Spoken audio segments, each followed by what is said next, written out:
I started volunteering at an old folks' home. The residents whispered warnings. I thought it would be a simple way to give back, to find some peace. Sunset Haven with its manicured lawns and cheerful staff looked like a postcard.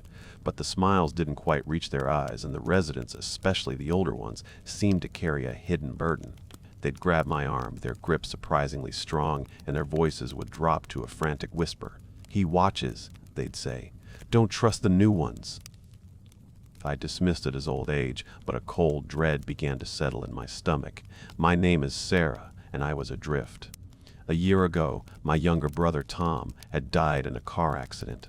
It was sudden, senseless, and it had ripped a hole through my life that nothing seemed to fill. My job felt meaningless. My friends' attempts at cheering me up felt hollow. I needed something real, something that mattered. I saw an advertisement for volunteers at Sunset Haven, a local assisted living facility, and something clicked. Maybe helping others, especially those nearing the end of their lives, would give me a sense of purpose, a way to connect with something beyond my own grief. Sunset Haven was everything the brochure promised. The building was a grand old Victorian house, painted a cheerful yellow, with a wide porch and rocking chairs. The gardens were meticulously kept, bursting with colorful flowers. Inside, the air smelled of lemon polish and freshly baked cookies. The staff, led by the perpetually smiling head nurse, Ms. Albright, and the jovial director, Mr. Thorne, were welcoming, almost too welcoming. They spoke in hushed, gentle tones, as if afraid to disturb the serene atmosphere. My first day was a whirlwind of introductions. I met Mrs. Gable, a tiny woman with a cloud of white hair and eyes that seemed to hold 1,000 stories. She smiled at me, a sweet, almost childlike smile, but there was a flicker of something else in her gaze, something that made me pause. Then there was Mr. Henderson, a man who looked like he had once been a giant, now shrunken by age. He sat in his wheelchair by the window, staring out at the garden, his face a road map of wrinkles. He barely acknowledged my presence, just grunted when Ms. Albright introduced us. The residents were mostly quiet, content. They sat in the common room, reading, knitting, or simply staring into space. It was peaceful, almost unnervingly so.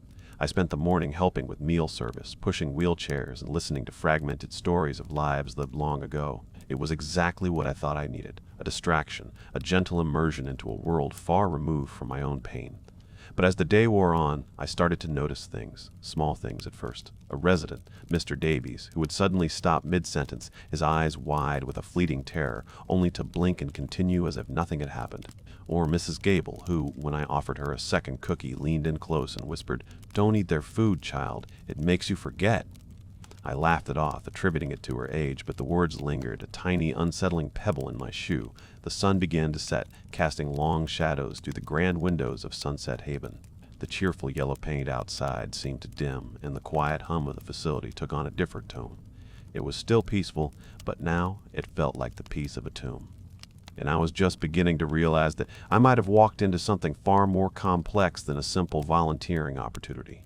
The next morning, I arrived at Sunset Haven with a mix of anticipation and a lingering unease from Mrs. Gable's strange whisper.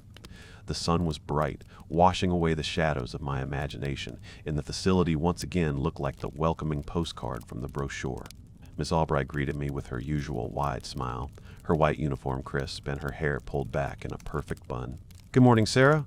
Ready for another day of making a difference?" she chirped, her voice a little too cheerful for the early hour. She led me through the common room, where a few residents were already awake, sipping coffee and reading the morning paper. The air was filled with the gentle murmur of conversation, the clink of teacups, and the faint scent of toast. It felt normal, utterly normal, and I chided myself for letting an old woman's ramblings get to me. Grief, I told myself, made you jumpy, made you see things that weren't there. My tasks for the day were simple: help with breakfast, assist residents with their morning routines, and then spend some time in the activity room. It was during breakfast that I had more interactions with the residents. Mrs. Gable, despite her unsettling comment yesterday, was sweet and appreciative, thanking me profusely for her oatmeal. Mr. Henderson, however, remained gruff. He pushed his plate away, barely touching his food, and stared out the window with a distant, troubled look in his eyes. When I tried to make small talk, he just grunted, his gaze fixed on something I couldn't see. Later, in the activity room, I helped Mrs. Gable with a jigsaw puzzle. Her hands trembled as she tried to fit the pieces together, but her mind seemed sharp. We talked about her life, her children, her memories of a time long past. She spoke of her late husband with a fondness that made my own heart ache for Tom. It was a comforting human connection, and for a while I forgot about the whispers and the strange warnings. Then, as I was reaching for a puzzle piece, Mrs. Gable's hand shot out and gripped my wrist. Her eyes, usually so gentle, were wide and filled with a sudden, desperate urgency. "He watches," she whispered, her voice barely audible, her gaze darting towards the door. "Always. Don't trust the new ones." Her grip was surprisingly strong, almost painful. Before I could ask her what she meant, Ms. Albright walked into the room, her smile still firmly in place. Mrs. Gable immediately released my wrist, her eyes returning to their usual, gentle, slightly vacant stare. She blinked, as if waking from a dream. "Oh, dear," she said, her voice soft. "Where were we, dear?" Ms. Albright's presence seemed to dissipate the strange tension in the room. She chatted brightly about the day's activities, her voice cutting through the lingering unease. I tried to shake off Mrs. Gable's words, to convince myself it was just a momentary lapse, a fleeting confusion. But the memory of her intense gaze, the surprising strength of her grip, and the chilling clarity of her whispered warning stayed with me. Sunset Haven was pleasant, yes, but beneath the surface something was not quite right, and I was beginning to feel like I was walking on very thin ice. The whispers started subtly, like the rustle of leaves in a gentle breeze or the faint hum of old pipes. At first I dismissed them as the sounds of an old building or perhaps my own overactive imagination, still raw from grief. But as the days turned into a week, the whispers grew more distinct, more insistent. They weren't just random noises, they were hushed conversations, snippets of words that seemed to vanish the moment I tried to focus on them. It was always the same residents, Mrs. Gable, Mr. Henderson, and a few others who seemed to share a silent, knowing glance whenever I approached. They would be gathered in small groups in the common room, their heads bent close, their voices low. The moment I entered their orbit, they would fall silent, their eyes darting away, their faces suddenly blank. It was like a game of musical chairs, but with secrets instead of seats. One afternoon, I was helping Mrs. Gable with her afternoon tea. She was unusually quiet, her gaze fixed on the doorway. I followed her line of sight, but there was nothing there, just the empty hallway. "Is everything all right, Mrs. Gable?" I asked, my voice soft. She didn't answer immediately. Her eyes were wide, filled with a fear that seemed too profound for such a frail woman. Then she leaned in close, her voice a raspy whisper. "He watches," she breathed, her eyes darting towards the staff room. "Always. Don't trust the new ones. They're not like us." Before I could ask her what she meant, Ms. Albright walked into the common room, her cheerful voice cutting through the sudden tension. "Everything all right here, ladies?" she asked, her smile unwavering. Mrs. Gable immediately straightened up, her face a mask of polite confusion. "Just enjoying my tea, dear," she said, her voice light and airy. It was as if the last few moments had never happened. Later that day, I saw Mr. Henderson in the garden, sitting alone on a bench, staring at the rose bushes. He looked even more shrunken than usual, his shoulders slumped. I approached him cautiously, not wanting to startle him. "Beautiful roses, Mr. Henderson," I said, trying to make conversation. He turned his head slowly, his eyes, usually so distant, now focused on me with an unnerving intensity. "They're not for us," he rasped, his voice like dry leaves. "They're for him, to keep him happy." He paused, then leaned in, his voice dropping to a whisper. "He takes things, you know, little things at first, then bigger things, until there's nothing left." I tried to ask him who he was, what he took, but he just shook his head, his eyes wide with a silent terror. He looked around, as if expecting someone to appear, then pushed himself up from the bench, his movements surprisingly agile for a man his age. He shuffled away, leaving me alone in the garden, surrounded by the sweet scent of roses and the chilling echo of his words. The whispers were no longer just sounds, they were warnings. And I was beginning to realize that I was in a place where the line between sanity and madness was very, very thin. The warnings from Mrs. Gable and Mr. Henderson, once easily dismissed as the ramblings of the elderly, now echoed in my mind with a chilling clarity. "He watches. Don't trust the new ones. He takes things." The words, combined with the increasingly distinct whispers, began to chip away at my carefully constructed facade of normalcy. Sunset Haven, which had initially felt like a sanctuary, was slowly transforming into something far more sinister. I started paying closer attention to the staff. Ms. Albright's perpetual cheerfulness now seemed forced, a mask that never quite slipped. Mr. Thorne's jovial demeanor felt less like genuine warmth and more like a performance. They moved through the facility with an almost unnatural efficiency, their smiles unwavering, their eyes strangely blank. They were always present, always observing, always just a little too close for comfort. One evening, as I was helping a resident, Mr. Davies, back to his room, I noticed a small framed photograph on his bedside table. It was a picture of a young couple smiling, their arms around each other.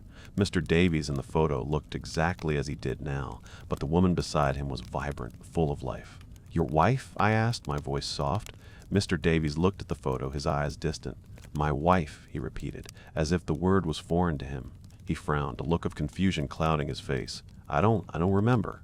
He shook his head, a flicker of frustration in his eyes. "She looks familiar, though. A kind face." He then turned his attention back to the television, as if the conversation had never happened. It wasn't just Mr. Davies. I started noticing it in other residents, too. Mrs. Gable would sometimes forget what she had for breakfast or the name of her favorite grandchild. Mr. Henderson would tell the same story 3 times in an hour, each time with the same intensity, as if it were brand new. The staff would always have a ready explanation. "It's just age, dear. It happens." But it felt different. It felt like something was being actively taken, not just naturally fading. The whispers, too, were changing.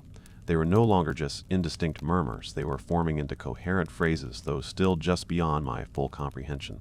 I would hear my name, or a fragment of a sentence like "he's coming for you," or "don't forget." They seemed to follow me, to surround me, a constant low hum beneath the surface of the facility's manufactured calm. One night during my shift, I was walking down a dimly lit hallway in a rarely used wing of the facility. The air grew cold, and the whispers intensified, swirling around me like a cold mist. I stopped, my heart pounding in my chest, and listened. The whispers were clearer now, a chorus of desperate voices. "The locked room," they hissed. "The locked room holds the truth." I looked around, my eyes darting through the shadows. There, at the end of the hallway, was a door. It was old, made of dark, heavy wood, and it had a large, rusted padlock on it. It looked like it hadn't been opened in years. A cold dread settled over me. The whispers were no longer just warnings. They were directions. And I was beginning to realize that the truth, whatever it was locked away behind that door. The locked door at the end of the dimly lit hallway became an obsession. It pulsed with a silent, malevolent energy, drawing my gaze whenever I was in that wing of the facility. The whispers, now almost constant, seemed to emanate from behind it, a chorus of desperate, muffled pleas. I asked Ms. Albright about it, trying to sound casual. "Oh, that old thing?" she said, her smile not quite reaching her eyes. "Just a storage room, dear, full of old files and dusty furniture." Nothing of interest. Mr. Thorne, when I asked him, gave a similar, equally dismissive answer. Their evasiveness only fueled my suspicion. My curiosity, once a gentle nudge, had transformed into a burning need for answers. The more they tried to hide, the more I knew there was something significant behind that door. I started spending my breaks near the locked room, listening. Sometimes I would hear a faint scratching sound, like something trying to get out. Other times, a low moan, quickly stifled. The whispers were loudest here, a cacophony of voices, all speaking at once, yet none of them clear. One evening, I volunteered for an overnight shift. The idea of being in Sunset Haven after dark with only a skeleton crew of staff filled me with a strange mix of dread and exhilaration. This was my chance. This was my opportunity to find out what was behind that door. The facility transformed after sunset. The cheerful yellow paint outside seemed to fade, and the meticulously kept gardens took on a sinister, overgrown appearance. Inside, the gentle hum of the day was replaced by an eerie silence, broken only by the creak of the old building and the occasional, distant cough from a resident's room. I made my rounds, my flashlight cutting through the gloom of the hallways. The shadows seemed to stretch and twist, taking on grotesque, impossible shapes. Every sound was amplified, every creak of the floorboards, every rustle of leaves outside the window. The whispers were everywhere now, swirling around me, trying to get inside my head. They spoke of things lost, of memories stolen, of a hunger that never ended. As the night wore on, I found myself drawn back to the locked room. The padlock, a heavy, rusted thing, seemed to mock me. I tried the handle, but it was solid, unyielding. The whispers behind the door intensified, a desperate chorus of voices pleading with me to open it. I pressed my ear against the cold wood, trying to make out the words. "Help us," a voice seemed to say. "He's coming." A sudden, sharp sound from down the hallway made me jump. It was the sound of footsteps, slow and deliberate, coming closer. I quickly ducked into a nearby utility closet, my heart pounding in my chest. Through the crack in the door, I saw Ms. Albright, her silhouette tall and imposing against the dim emergency lights. She was walking towards the locked room, a small silver key glinting in her hand. She stopped at the door, her back to me, and with a soft click, she unlocked the padlock. The door creaked open, revealing a sliver of darkness. She stepped inside, and the door closed behind her, leaving me alone in the silent, watchful hallway. The whispers had stopped, but the silence was far more terrifying. I knew, with a chilling certainty, that whatever was behind that door, it was not just dusty furniture, and Miss Albright was not just a nurse. She was a keeper of secrets, and I was about to find out what those secrets were. The silence after Miss Albright disappeared into the locked room was deafening. My heart hammered against my ribs, a frantic drumbeat in the oppressive quiet. I stayed hidden in the utility closet, barely daring to breathe, listening. After what felt like an eternity, I heard the soft click of the padlock, then the faint sound of footsteps receding down the hallway. I waited a few more minutes just to be sure, then slowly, cautiously, I pushed open the closet door. The hallway was empty, bathed in the dim, ghostly glow of the emergency lights. The locked room's door was closed, the padlock once again secured, but something had changed. The air around the door felt colder, heavier, as if a great weight had just passed through it, and the whispers, which had been so loud just moments before, were now completely silent. It was a silence that felt unnatural, a silence that screamed of things unseen. I continued my rounds, but my mind was no longer on my duties. It was on that locked room, on Ms. Albright, and on the chilling realization that something truly sinister was happening within the walls of Sunset Haven. I found myself constantly glancing over my shoulder, seeing fleeting shadows darting in the periphery of my vision. A quick movement in the reflection of a polished floor, a dark shape at the end of a long hallway, just beyond the reach of the dim lights. I would spin around, my heart pounding, but there would be nothing there, just the empty hallway, the oppressive silence. I tried to rationalize it. It was late, I was tired, my imagination was running wild.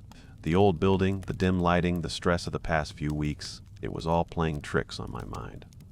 But the shadows felt too real, too deliberate. They were not just random flickers of light and dark, they were shapes, forms, almost human, that seemed to be watching me, observing my every move. One time, as I was walking past Mr. Henderson's room, I saw a shadow detach itself from the wall and glide silently across the floor, disappearing under his bed. I froze, my breath catching in my throat. I stood there for a long moment listening, but there was nothing, just the gentle, rhythmic breathing of Mr. Henderson from inside his room.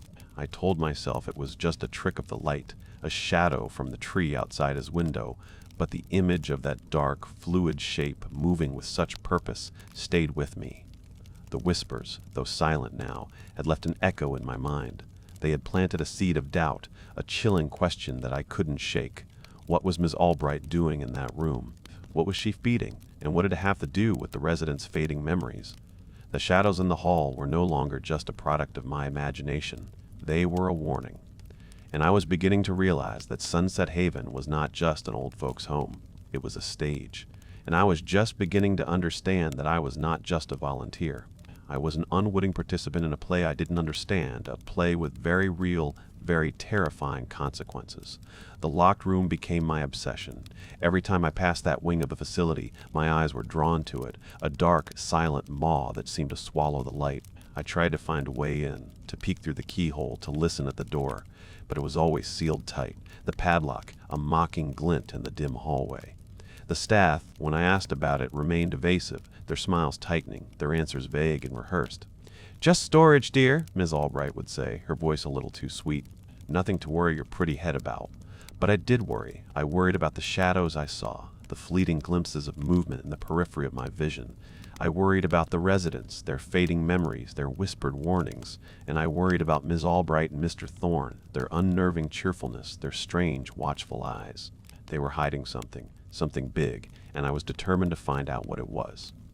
One afternoon, I was helping Mrs. Gable with her afternoon nap. She was more lucid than usual, her eyes clear and focused.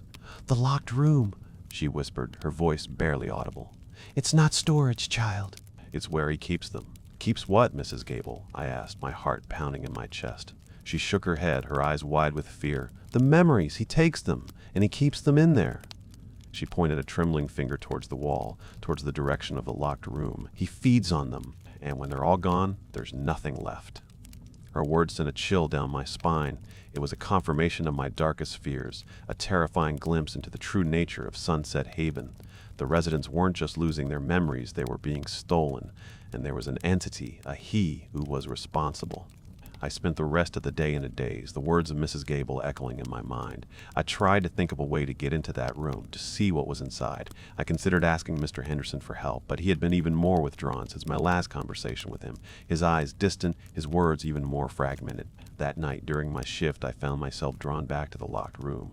The whispers were back, a low, mournful chorus that seemed to emanate from behind the door. They were no longer just desperate pleas. They were sounds of agony, of loss, of a profound, unbearable emptiness. I pressed my ear against the cold wood, trying to make out the words, but they were just a jumble of sounds, a symphony of sorrow. I knew I had to get in. I had to see what was inside. I had to confirm Mrs. Gable's words to find proof of what was happening. I tried the handle again, but it was still locked. I looked around, my eyes darting through the shadows. There had to be a way. There had to be a key. And then I remembered Ms. Albright, her silver key glinting in the dim light. The key. It had to be somewhere, and I was going to find it. The locked room was not just a mystery, it was a tomb, and I was about to become an archaeologist of the damned. The search for the key became my new obsession. I scoured every inch of Ms. Albright's office, every drawer, every cabinet, every hidden nook and cranny. I even went through her personal belongings, a violation of privacy that I justified with the chilling knowledge of what was at stake. But the key was nowhere to be found. It was as if it had vanished into thin air, a ghost of a key that only appeared when it was needed. My frustration grew with every passing hour. The whispers from the locked room seemed to intensify, a constant reminder of the secrets I was so desperately trying to uncover. I felt like I was running out of time, that with every passing moment, another memory was being stolen, another life was being drained. It was during one of my breaks that I saw Mr. Henderson in the common room, sitting alone, staring at his hands. He looked even more frail than usual, his eyes distant, his movements slow. I approached him cautiously, my heart filled with a desperate hope. "Mr. Henderson," I said, my voice soft, "I need your help." He looked up at me, his eyes slowly focusing. "Help," he rasped, his voice like dry leaves. "There is no help here, child. Only the collector." "The collector?" I asked, my voice barely a whisper. "What is the collector?" He leaned in close, his voice dropping to a conspiratorial whisper. "He takes things, you see, not things you can touch, things you can feel, memories, joy, love. He feeds on them. And when they're all gone, there's nothing left but emptiness." He gestured vaguely around the room at the other residents, their blank faces, their distant eyes. "Like them, but why?" I asked, my mind racing. "Why does he do this? He is hungry," Mr. Henderson said, his eyes wide with a sudden, terrifying clarity. "Always hungry. And they feed him." He nodded towards Miss Albright, who was walking past the common room, her smile unwavering. "They made a bargain, you see, to keep their own, to keep their lucidity." His words hit me like a physical blow. The staff, they were not just complicit, they were actively involved. They were feeding the collector, sacrificing the residents' memories to protect their own. It was a horrifying realization, a betrayal that went far beyond anything I could have imagined. "The key," I whispered, my voice trembling. "Do you know where the key to the locked room is?" Mr. Henderson's eyes darted towards Ms. Albright, then back to me. He shook his head slowly. "No key," he rasped. "No key for that room. Only a song." He closed his eyes, a faint, almost imperceptible hum escaping his lips. It was a lullaby, a soft, mournful tune that seemed to echo in the silent room. He hummed it for a few moments, then stopped, his eyes opening, once again distant and unfocused. "My mother used to sing that to me," he said, his voice soft, as if remembering a dream. "A long, long time ago."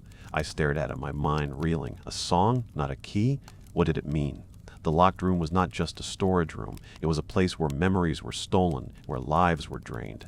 And the staff, the cheerful, smiling staff, were the ones doing the draining. The collector was real, and it was here in Sunset Haven, feeding on the very essence of the residents' lives. And I was trapped in the middle of it, with only a fragmented lullaby as my guide. The revelation that the staff were complicit, that they were actively feeding the collector, sent a fresh wave of terror through me. It wasn't just a haunted building, it was a conspiracy.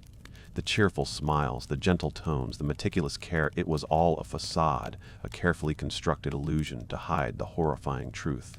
They were not caretakers, they were shepherds, leading their flock to slaughter. I started observing the residents with a new, chilling perspective. The subtle changes in their memories, once dismissed as the natural progression of age, now seemed like deliberate acts of theft. Mrs. Gable's forgotten breakfast, Mr. Davies's lost wife, Mr. Henderson's fragmented stories. They were not just forgetting, they were being emptied piece by piece until there was nothing left but a hollow shell. The whispers, which had once been a source of fear, now became a source of information. I started listening more closely, trying to decipher the jumbled sounds, to piece together the fragments of words. They spoke of things taken, of a hunger that never ended, of a bargain made in the dark. They spoke of the collector, a being that fed on the very essence of memory, growing stronger with each stolen moment. One afternoon, I was helping Mrs. Gable with her knitting. Her hands, usually so nimble, were fumbling with the needles, her brow furrowed in frustration. "I can't remember," she whispered, her voice filled with a profound sadness. "I can't remember how to do this. My mother taught me." She used to say, her voice trailed off, her eyes distant, a look of utter emptiness on her face. It was heartbreaking to watch, a slow, agonizing erosion of a life. I tried to help her, to guide her hands, but it was no use. The memory was gone, a piece of her past stolen, consumed by the collector. I felt a surge of anger, a fierce, protective rage that I hadn't felt since Tom's death. I would not let this happen. I would not let them take any more. I started looking for patterns, for clues. The residents who seemed most affected were often the ones who spent the most time in the common room, the ones who were most exposed to the staff.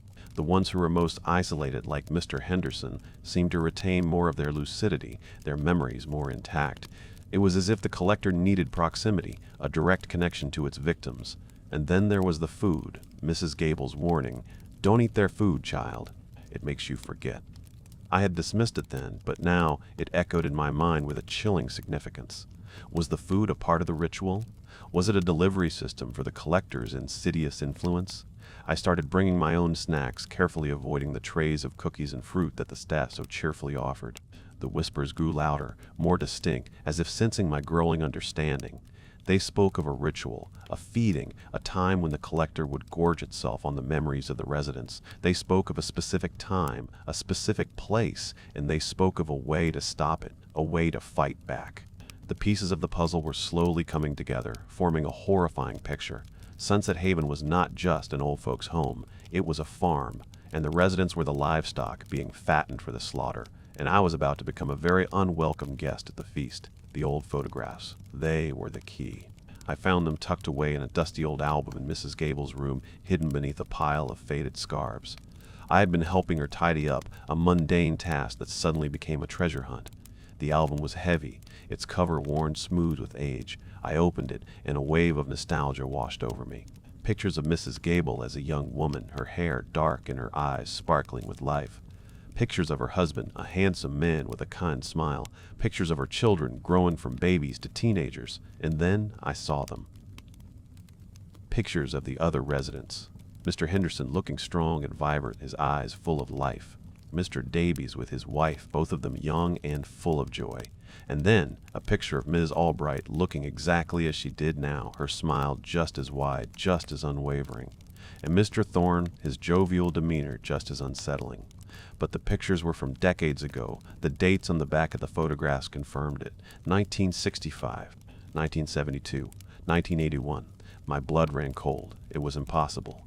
People didn't just stop aging. Not like this. Not for decades. Unless they had made a bargain with the collector, a bargain to keep their own memories, their own youth, at the expense of others. I flipped through the album, my hands trembling. The pictures told a story, a horrifying narrative of a place where time stood still for some and devoured others. The residents in the older photographs, the ones who looked young and vibrant, were the ones who were now blank, empty shells. And the staff, the ones who looked exactly the same, were the ones who were still lucid, still sharp, still smiling. I confronted Mrs. Gable holding up a photograph of her and Miss Albright, both of them looking young and vibrant. "Mrs. Gable," I said, my voice tight with a mixture of fear and anger, "how is this possible? This picture is from 1970. You both look the same." Her eyes, which had been so clear just moments before, clouded over.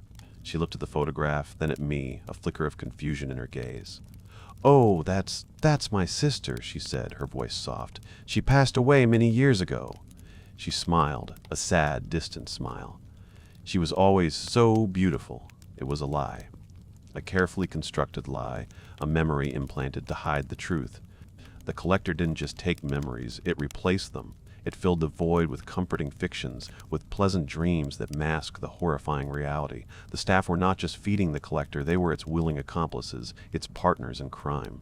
They had made a deal, a dark pact that allowed them to retain their own youth, their own lucidity, at the expense of the residents. They were not just caretakers, they were predators, preying on the most vulnerable, the ones who had nowhere else to go. I left Mrs. Gable's room, the album clutched in my hand, my mind reeling. Sunset Haven was not just an old folks' home. It was a living tomb, a place where memories were harvested, where lives were drained, where time stood still for some and devoured others. And I was trapped in the middle of it with a horrifying truth that no one would believe. The old photographs were not just a record of the past, they were a warning. And I was beginning to realize that I was the next one on the menu. The old photographs were a chilling revelation, a silent scream from the past. They confirmed my darkest suspicions. The staff were not just complicit, they were active participants in this horrifying charade. They were sacrificing the residents, feeding their memories to the collector, in exchange for their own twisted form of immortality. The cheerful smiles, the gentle tones, the meticulous care, it was all a performance, a macabre dance of deception. I tried to confront Ms. Albright, to force her to admit the truth. I found her in her office, her desk meticulously organized, a faint scent of lavender in the air. "Ms. Albright," I began, my voice trembling with a mixture of fear and anger. "I know what's happening here. I know about the collector. I know about the memories." Her smile didn't waver. Her eyes, usually so bright, were now cold, flat, like chips of ice. "Sarah, dear," she said, her voice still sweet, but with an underlying edge of steel, "I'm not sure what you're talking about. Perhaps you're feeling a little overwhelmed. This job can be quite demanding." I pushed the album across her desk, the faded photographs of silent accusation. "This is Mrs. Gable," I said, pointing to a picture of her and Ms. Albright, both of them looking young and vibrant. "This picture is from 1970. How is this possible?" Ms. Albright picked up the album, her movement slow and deliberate. She looked at the photograph, a faint, almost imperceptible smile playing on her lips. "Ah, yes," she said, her voice soft. "A lovely memory. Mrs. Gable was always so vibrant, such a joy to have here." She closed the album, her gaze meeting mine.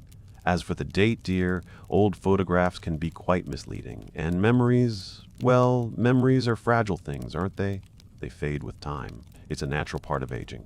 Her words were a carefully constructed lie, a web of deceit designed to keep me in the dark. But I had seen the truth. I had seen the fear in Mrs. Gable's eyes, the emptiness in Mr. Davies's gaze. I had heard the whispers, the desperate pleas of the stolen memories. I knew what was happening here, and I would not be silenced. I tried to appeal to her humanity, to the part of her that must have once been a caring nurse. "How can you do this?" I pleaded, my voice breaking. "How can you stand by and watch as these people are, emptied?"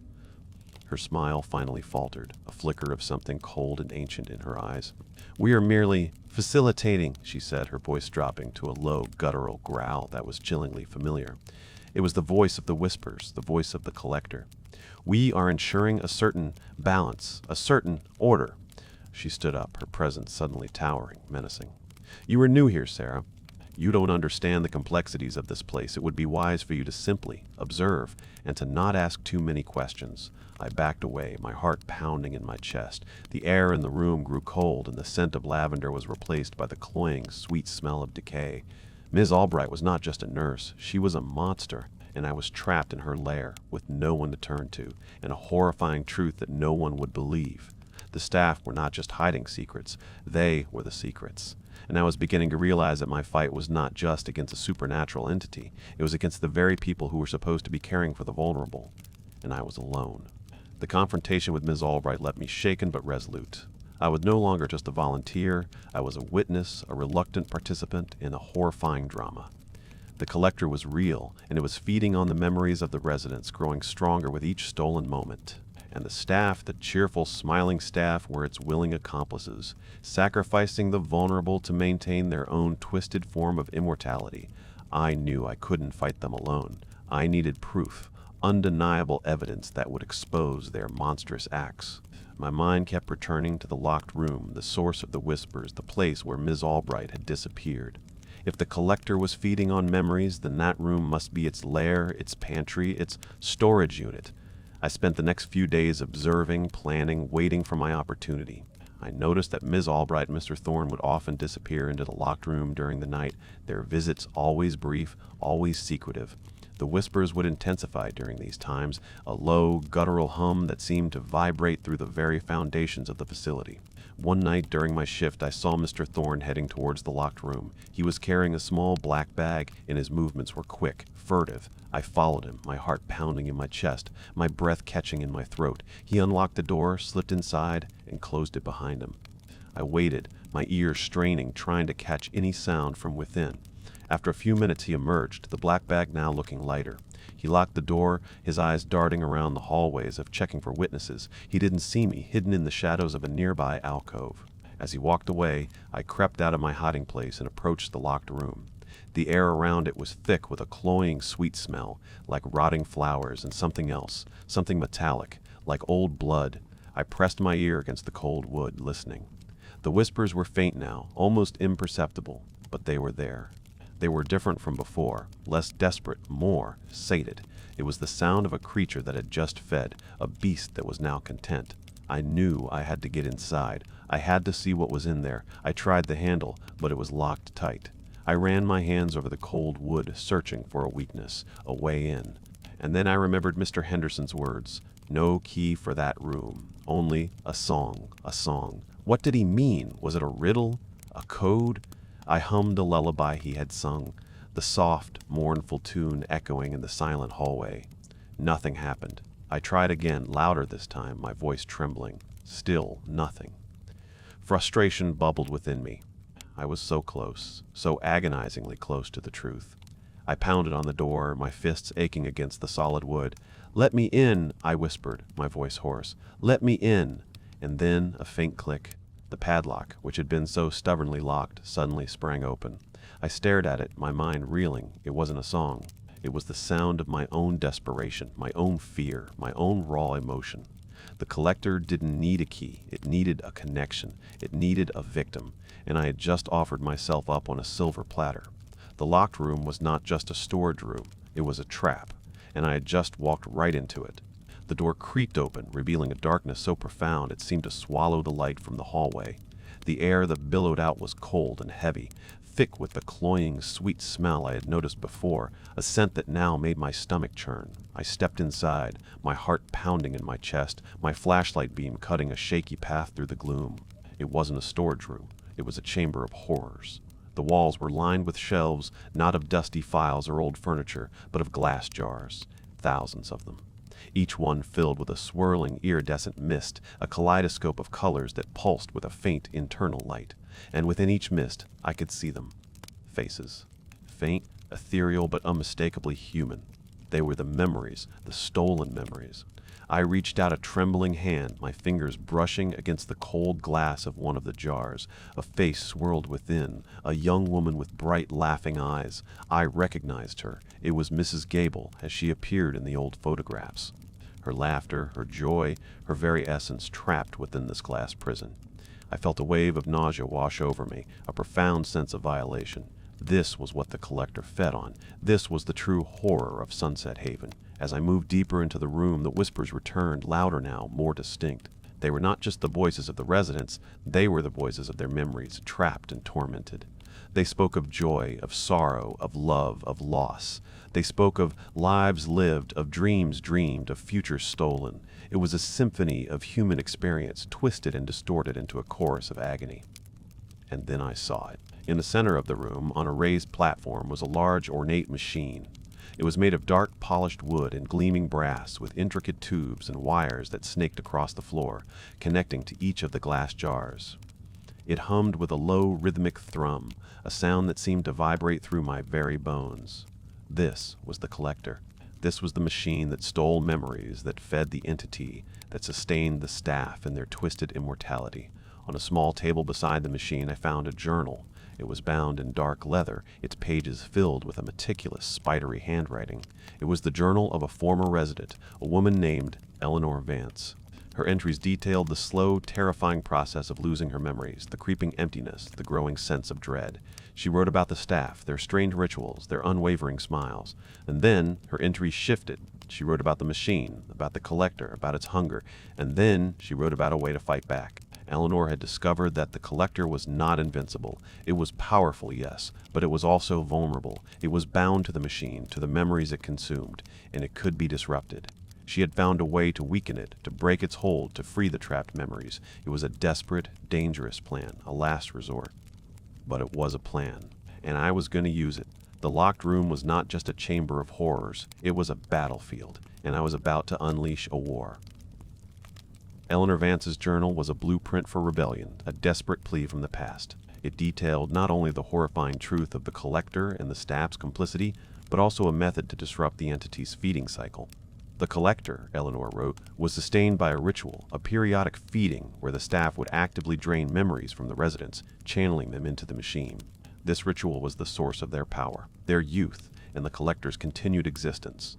The journal described the ritual as occurring during the darkest part of the night, when the veil between worlds was thinnest and the residents were most vulnerable. It involved a specific sequence of actions, a series of manipulations of the machine's controls, and a final crucial step that would overload the collector, forcing it to release its stolen memories. It was a dangerous plan, fraught with peril, but it was our only hope. I spent the next few days studying the journal, memorizing every detail, every step of Eleanor's desperate plan. The whispers in the locked room, once a cacophony of agony, now seemed to pulse with a faint, almost imperceptible rhythm, as if the memories themselves were waiting, hoping for release. I knew I couldn't do this alone. I needed allies, people who still retained enough of their true selves to understand the gravity of the situation. My thoughts immediately went to Mr. Henderson. He had been the most lucid, the most aware of the residents. He had warned me about the collector, about the things it took. I found him in the common room, staring out the window, his eyes distant. "Mr. Henderson," I whispered, my voice low, "I need your help. I know about the collector. I know about the memories." He turned his head slowly, his eyes focusing on me with a surprising intensity. "The collector," he rasped, his voice like dry leaves. "He is hungry, always hungry." "I know," I said, my voice firm, "but I also know how to stop him." Eleanor Vance, she left away. I showed him the journal, the faded pages filled with Eleanor's desperate handwriting. He took it from me, his hands trembling, his eyes scanning the words. A flicker of recognition, of understanding, passed through his gaze. "Eleanor," he whispered, a ghost of a smile playing on his lips. "She was a fighter. Always." He looked at me, his eyes filled with a newfound resolve. "What do you need me to do, child?" I explained the plan, the dangerous, desperate steps we would have to take. He listened intently, his mind surprisingly sharp, his questions precise and insightful. He understood the risks, the potential consequences, but he also understood the stakes. He had seen too many lives drained, too many memories stolen. He was ready to fight. We enlisted a few other residents, those who still showed flashes of their former selves, those who still had a spark of defiance in their eyes. Mrs. Gable, despite her fading memories, had a fierce, protective instinct. Mr. Davies, though often confused, had a surprising strength when it mattered most. We were a small, unlikely army, but we were united by a common enemy and a desperate hope for freedom. The ritual was approaching, the collector was hungry, and we were about to give it a meal it would never forget. The night of the ritual arrived with a heavy, oppressive silence. The air in Sunset Haven was thick with a palpable tension, a sense of anticipation that made my skin crawl. The staff moved with an almost predatory grace, their smiles wider, their eyes brighter, as if they were preparing for a feast. And in a way, they were, a feast of memories. Our small, unlikely army gathered in the common room, a motley crew of the old and the frail, united by a desperate hope for freedom. Mr. Henderson, his eyes burning with a fierce resolve, clutched Eleanor's journal to his chest.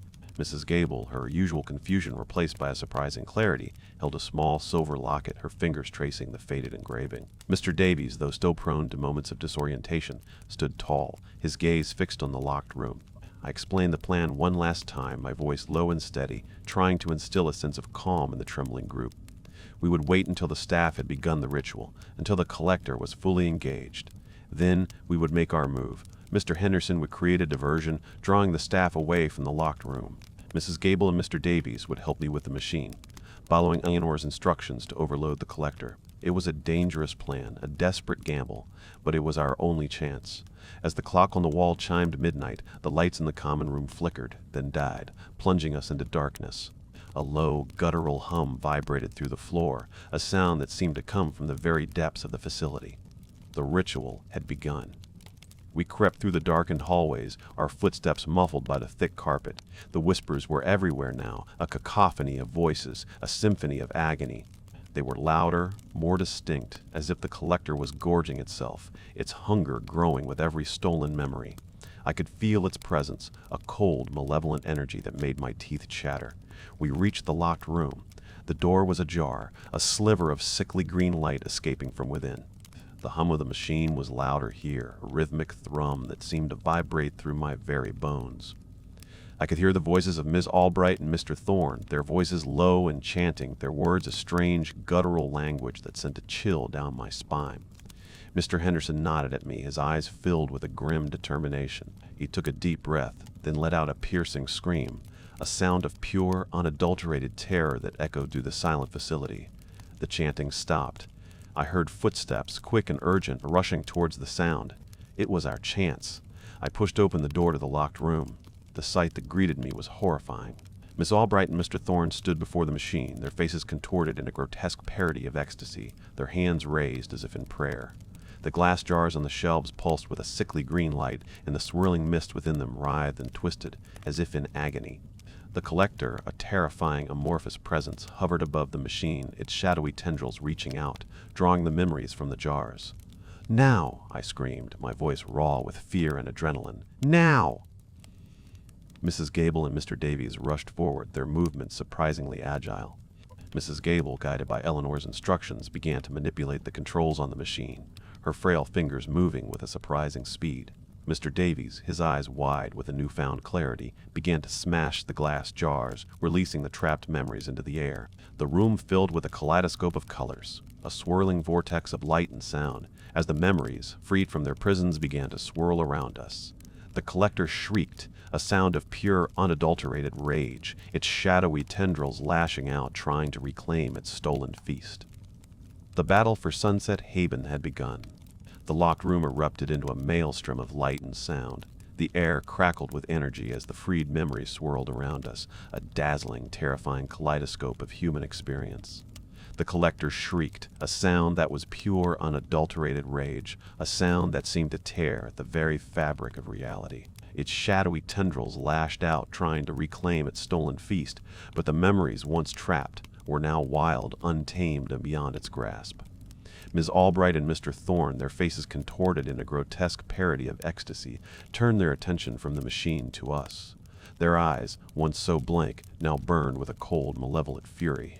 They were no longer just caretakers. They were monsters, their true forms revealed by the chaos. They lunged at us, their movements surprisingly fast, their hands reaching out, their fingers tipped with razor-sharp claws.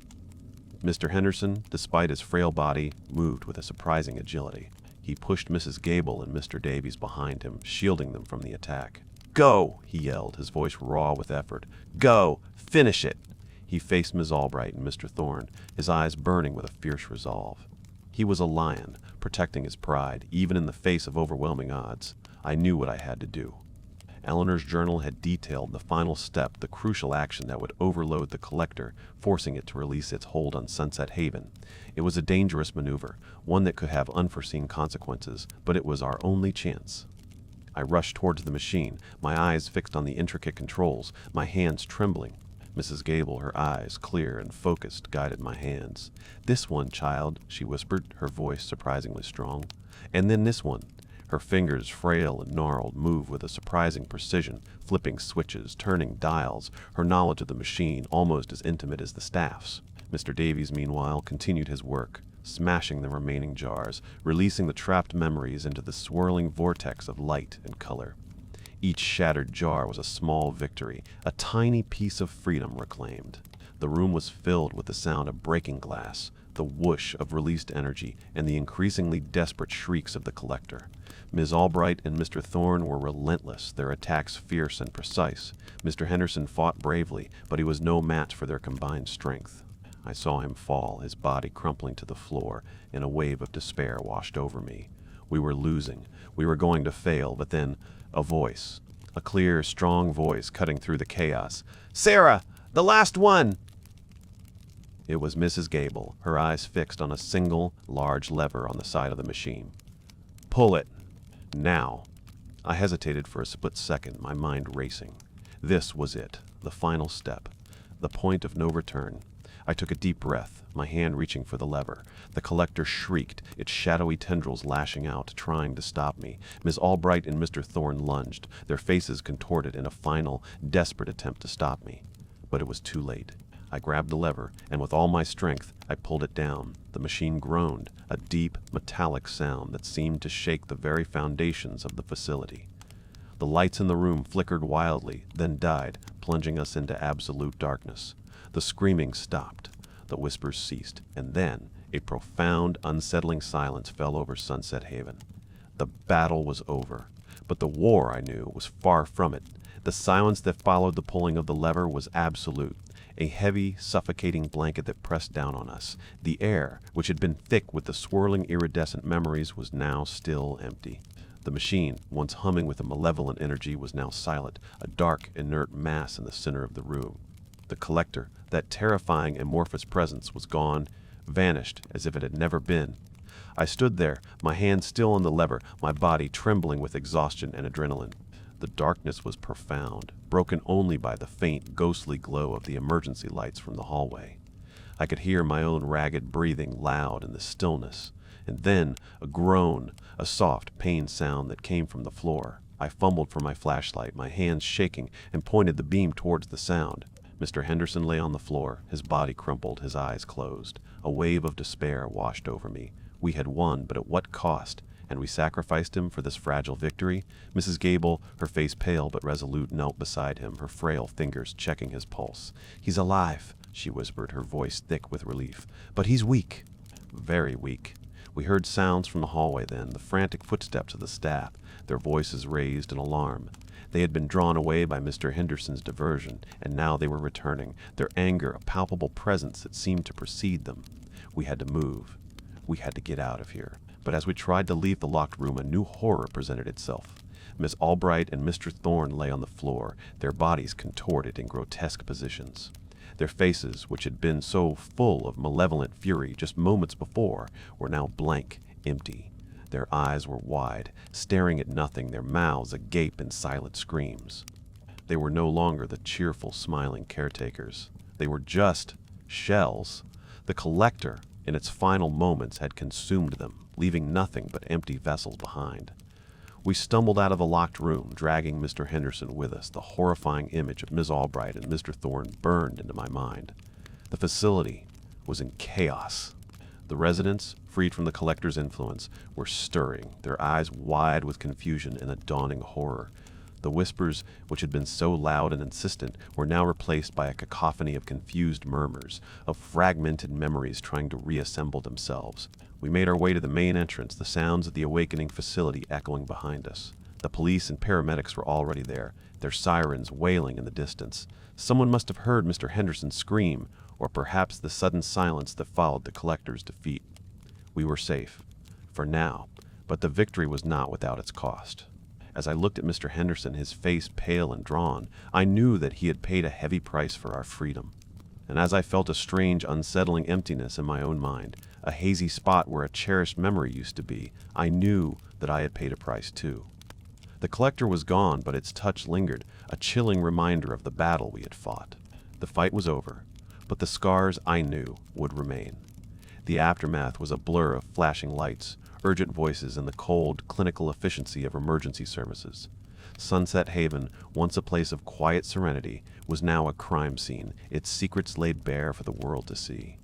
The police, initially skeptical, were confronted with the undeniable evidence of the residents' memory loss, the strange, empty shells of Miss Albright and Mr. Thorne, and the chilling testimony of Mr. Henderson and Mrs. Gable, who, despite their own struggles, managed to convey the horrifying truth of the collector.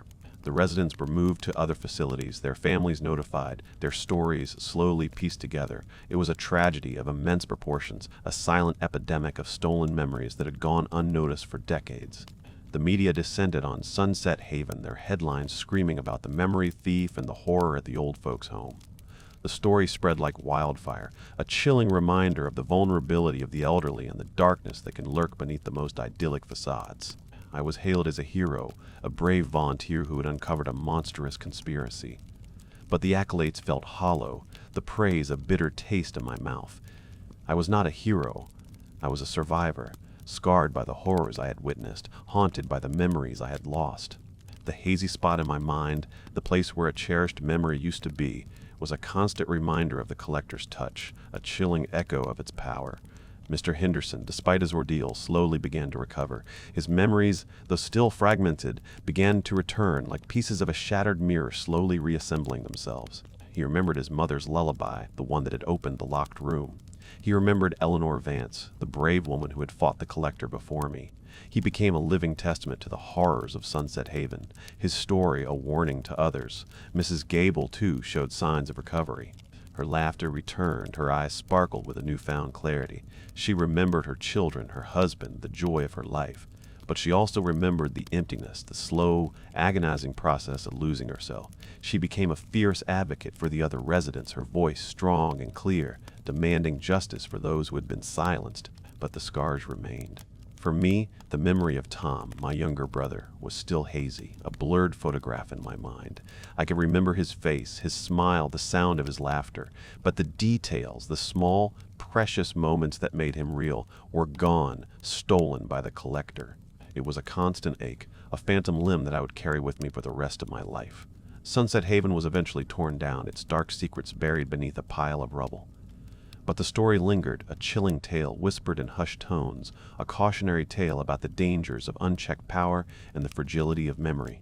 The collector was gone, its machine destroyed, its power broken. But the fear remained, a lingering echo in the hearts of those who had witnessed its horrors. And I, Sarah, the volunteer who had sought peace and found a nightmare, was left with the chilling knowledge that some wounds never truly heal, and some memories, once stolen, can never be fully reclaimed. The days that followed the exposure of Sunset Haven were a blur of interviews, police statements, and the overwhelming weight of public attention. I was a reluctant hero, thrust into the spotlight, my face plastered across newspapers and television screens. But the attention felt hollow, the praise a bitter taste in my mouth. I was not a hero. I was a survivor, haunted by the horrors I had witnessed and by the memories I had lost. The hazy spot in my mind, the place where Tom's face used to be so clear, was a constant ache, a phantom limb that I would carry with me for the rest of my life. I could remember his name, his laugh, the way he used to tease me, but the details, the small, precious moments that made him real, were gone, stolen by the collector. It was a constant reminder of the entity's power, its ability to reach into the deepest corners of my mind and take what was most precious. Mr. Henderson, despite his ordeal, slowly began to recover. His memories, though still fragmented, began to return, like pieces of a shattered mirror slowly reassembling themselves. He remembered his mother's lullaby, the one that had opened the locked room. He remembered Eleanor Vance, the brave woman who had fought the collector before me. He became a living testament to the horrors of Sunset Haven, his story a warning to others, a chilling reminder of the darkness that can lurk beneath the most idyllic facades. Mrs. Gable, too, showed signs of recovery. Her laughter returned, her eyes sparkled with a newfound clarity. She remembered her children, her husband, the joy of her life. But she also remembered the emptiness, the slow, agonizing process of losing herself. She became a fierce advocate for the other residents, her voice strong and clear, demanding justice for those who had been silenced. She organized support groups, lobbied for stricter regulations in assisted living facilities, and became a beacon of hope for those who had been silenced. But the scars remained, for all of us. The residents, even those who had regained some of their memories, were forever changed. They carried the weight of their stolen pasts, a constant reminder of the vulnerability of the human mind. And I, Sarah, the volunteer who had sought peace and found a nightmare, was left with the chilling knowledge that some wounds never truly heal, and some memories, once stolen, can never be fully reclaimed. The collector was gone, its machine destroyed, its power broken. Sunset Haven was eventually torn down, its dark secrets buried beneath a pile of rubble. But the story lingered, a chilling tale whispered in hushed tones, a cautionary tale about the dangers of unchecked power and the fragility of memory. The fear remained, a lingering echo in the hearts of those who had witnessed its horrors. And I, Sarah, was left with the chilling knowledge that some wounds never truly heal, and some memories, once stolen, can never be fully reclaimed. The cost of freedom was high, and I was still paying it. The years that followed the Sunset Haven incident were a testament to the enduring power of memory, both lost and found. The facility was gone, replaced by a quiet, overgrown field, but its legacy lived on in the lives of those it had touched. Mr. Henderson, now a respected elder in the community, dedicated his remaining years to advocating for the rights of the elderly, his voice a powerful reminder of the horrors he had endured. Mrs. Gable, her spirit unbroken, became a tireless champion for memory care, her laughter echoing through the halls of new, ethical facilities, a stark contrast to the silence of Sunset Haven. And me?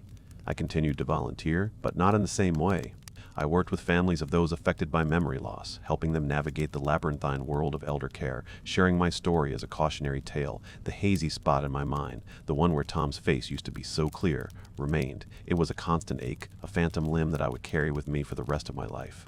But it was also a reminder, a silent promise that I would never let what happened at Sunset Haven be forgotten. The collector, that amorphous entity of stolen memories, was gone. Its machine, its lifeblood, had been destroyed, but the fear remained, a lingering echo in the hearts of those who had witnessed its horrors. It was a fear that transcended the physical, a fear that burrowed deep into the soul, a fear of losing oneself, of becoming an empty vessel. Sometimes, in the quiet moments when the world was still and the memories of Sunset Haven were particularly vivid, I would wonder, was the collector truly gone? Or was it merely dormant, waiting for another opportunity, another vulnerable population, another unsuspecting volunteer? The thought was a chilling one, a cold knot in my stomach that never quite went away. I would visit the overgrown field where Sunset Haven once stood, the wind whispering through the tall grass, carrying with it the faint, almost imperceptible echoes of the past. I would stand there, listening, feeling the lingering presence of the stolen memories, the echoes of laughter and sorrow, of love and loss. It was a sacred place, a memorial to those who had been consumed, and a warning to those who remained.